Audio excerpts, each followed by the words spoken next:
Hello and thank you for your interest in studying English at A-Level here at BRGS.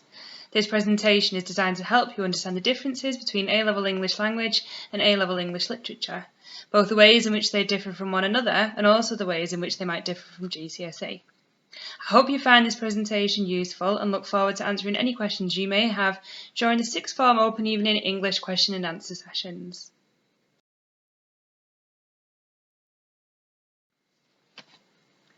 One question we are often asked is from students who wonder if they have to choose between the two A-levels. The answer is an emphatic no. You do not have to choose.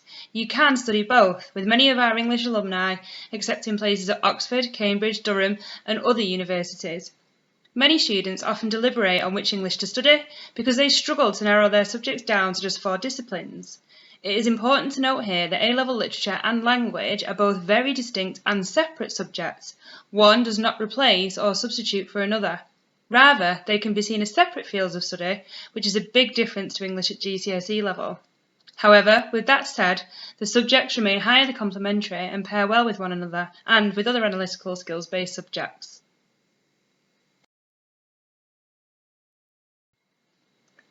So, what can you expect from an English language lesson? Take a look at some of the questions shown on this slide. These are some of the typical discussion points you will encounter in an English language classroom. If these look like points of interest to you, then English language could well be the subject for you. Unlike at GCSE, A-Level is all about the way that language shapes the world around us, ourselves, our pasts, present and future, even down to our acquisition of language as children. No answer to any of these questions is straightforward. Like at GCSE, answers to English can be complex and theoretical. You'll enjoy activities of the same nature at A-Level.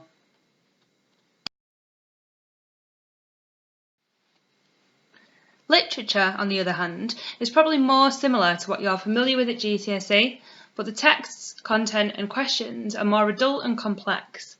Questions still centre on ideas and interpretations that get to the heart of the concepts and context found in the novels, dramas and poems chosen for study. This course is absolutely for students who have a love of literature and for students who love to read.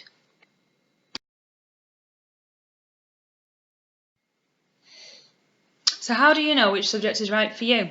If you have a look at this table, on the left are the characteristics of a typical language student. On the right, a typical literature student.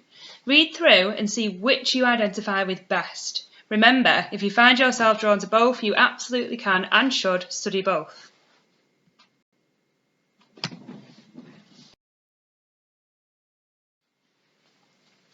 To give you an overview of the topics and texts that you can study, take a look at these tables.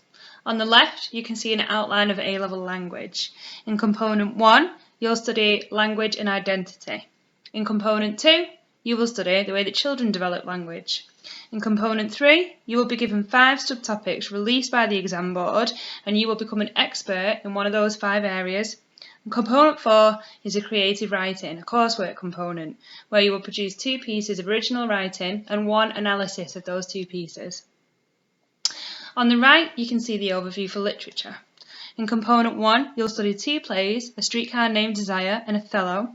In Component 2, you will study and compare 2 novels, Mary Shelley's Frankenstein and Margaret Atwood's The Handmaid's Tale.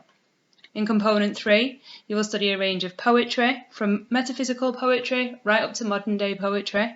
And in Component 4, you will pick 2 texts of your own choice and produce a comparative extended essay.